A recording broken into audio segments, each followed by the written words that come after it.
അവക്ക് എപ്പോഴും ഉണ്ടൊരു കിന്നാരം ചോദിക്കും. ഞാൻ വിട്ടില്ല. ഞാൻ നല്ല എക്സ്ക്യൂസ് മീ, നീന രാജശേഖരനല്ലേ? അല്ല.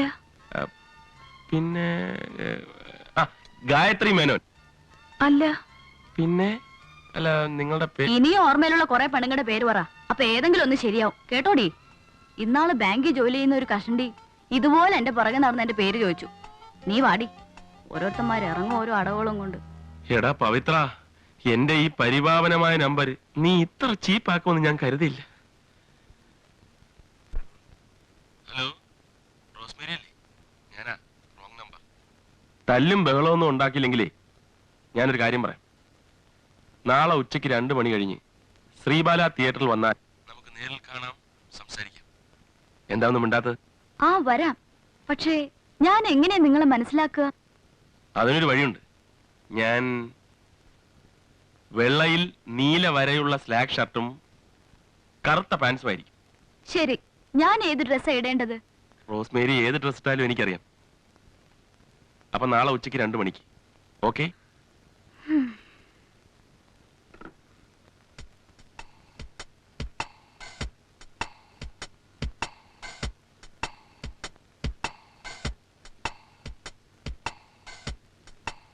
അല്ല, കുറെ നേരമായാലും നിങ്ങൾ ഇങ്ങനെ നമ്മളെ നോക്കണ്. എന്താ നിങ്ങളെ ഉദ്ദേശം? എന്താ നിങ്ങൾ ആലോചിക്കണേ? അല്ല, ഞാൻ ആലോചിക്കായിരുന്നു അഹമ്മദ് കുട്ടി എത്ര സുന്ദരനാണെന്ന്. അതിനിപ്പോ എന്താ ആലോചിക്കാനിരിക്കണേ? അതിനാർക്കാ അവിടെ അഭിപ്രായ വ്യത്യാസമുള്ളത്? ഞാൻ ആലോചിക്കുന്നത് അതല്ല, എന്നെങ്ങനെ വേഷം കെട്ടിച്ചതിന്റെ കാര്യം എന്താണ് അത് പറ. എന്റെ ഒരു സന്തോഷത്തിന് അഹമ്മദ് കുട്ടിയുടെ വന്നതിന് ശേഷം ഒന്നും വാങ്ങിച്ചു തരാൻ കഴിഞ്ഞില്ല. ഇതെങ്കിലും എനിക്ക് സാധിച്ചല്ലോ. അത് നിങ്ങൾ ഇങ്ങനെ ഫീൽ ചെയ്താലോ? നമുക്കൊന്ന് കറങ്ങിട്ട് വരാം. വെറുതെ കറങ്ങ്. ഒരു സിനിമയ്ക്ക് പോവാം. ഇംഗ്ലീഷ് പിക്ചറാ? അല്ല, ഹിന്ദിയാ. ഛേ, ഹിന്ദി ഒരു ചീപ്പ്. ഞാനില്ല. എന്നാ അഹമ്മദ് കുട്ടി വരണ്ട. അല്ല, വരാ, ഞാൻ വരാ. നിങ്ങൾ ആദ്യമായിട്ട് ഒരു പിക്ചറിന് വിളിച്ചിട്ട് വന്നിട്ടില്ലെങ്കിൽ നിങ്ങൾക്ക് അതിലേറെ ഫീൽ ചെയ്യില്ലേ? കുട്ടികള്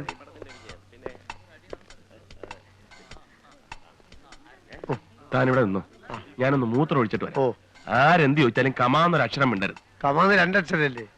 താൻ എന്താ മനസ്സിലാക്കിയത്? കമാന്ന് വരരുതെന്നല്ലേ? ഓ, തന്നെ കൊണ്ട് ഞാൻ ആരോടും ഒന്നും മിണ്ടരുതെന്ന്. അത് ശരി, ഇല്ല മിണ്ടൂല.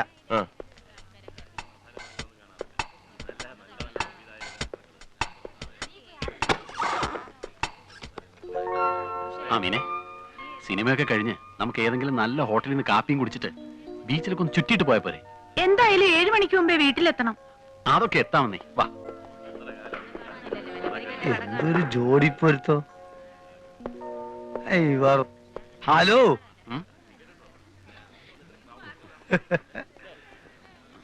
അല്ല ഇതെപ്പ നിക്കാതെ കഴിഞ്ഞ് മോളെ പേരെന്താ?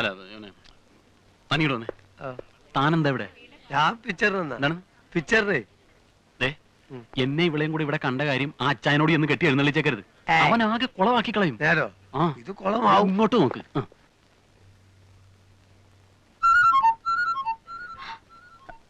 വല്യമ്മച്ചി, വല്യമ്മച്ചി, ദാ ആ കറുത്ത പാൻസും വെള്ളയിൽ വരെയുള്ള ഷർട്ടും അവൻ തന്നെ. കൂടെ മറ്റവനുണ്ട്. ഇവൻ എത്ര കിട്ടിയാലും മതിയാവില്ല. എടാ ചാക്കോ, ഇന്ന് അവനും മറ്റവനും സൂപ്പാക്കണം. താൻ ബാൽക്കണിയിൽ ഒന്നും കയറി ഇരിക്കട്ടെ, ഫസ്റ്റ് ക്ലാസ്സിൽ ഇരുന്നാൽ ഞാൻ പറഞ്ഞാൽ മനസ്സിലാക്കണ്ട.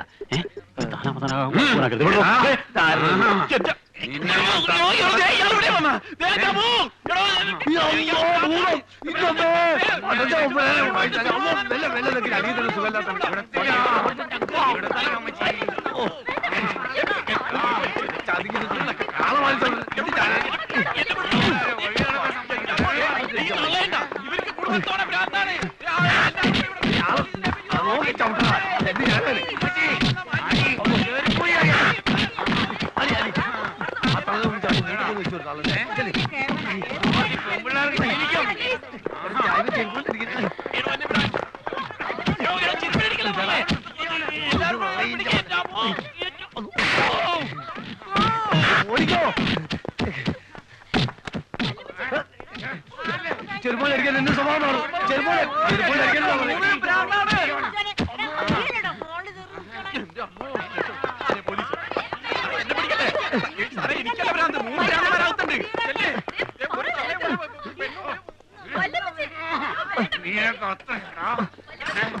എല്ലുപോലെ ഇരിക്കുന്ന എന്റെ തന്ത കേട്ടോ.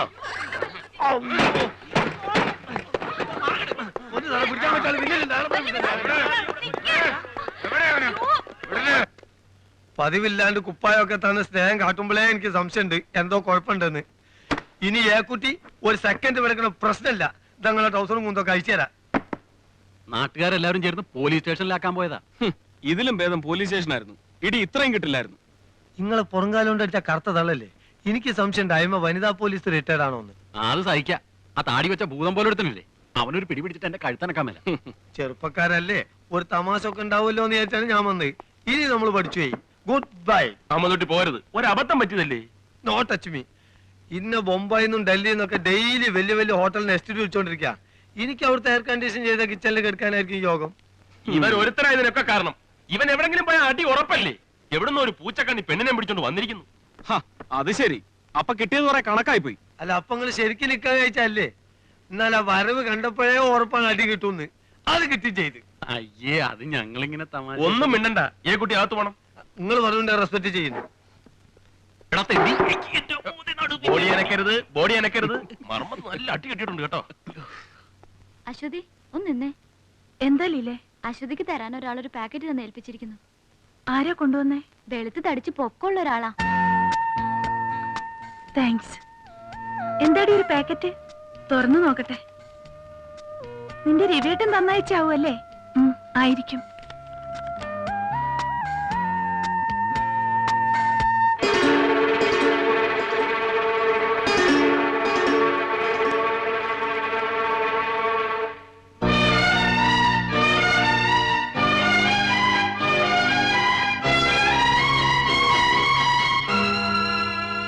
രവിയേട്ടാ, ഇതിനൊരു തീരുമാനം കണ്ടെത്തില്ലെങ്കിൽ ഞാൻ ഇനി എന്തെങ്കിലും ചെയ്യേണ്ടി വരും.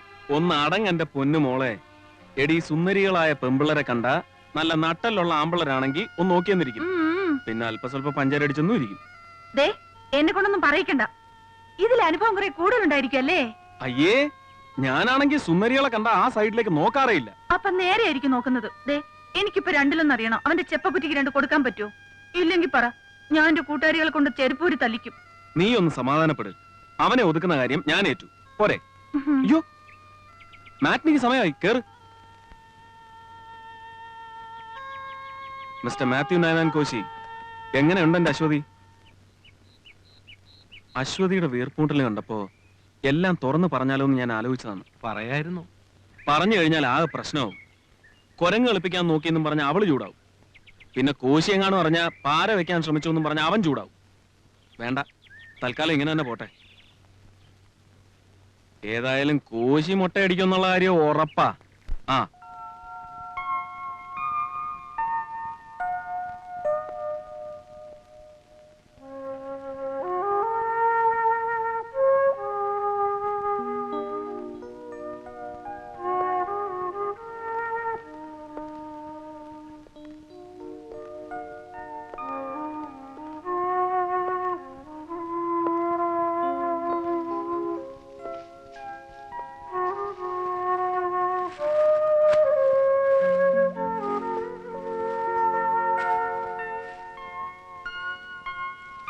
ഇത് പാക്ക് ചെയ്തു. ഇതും കൂടി.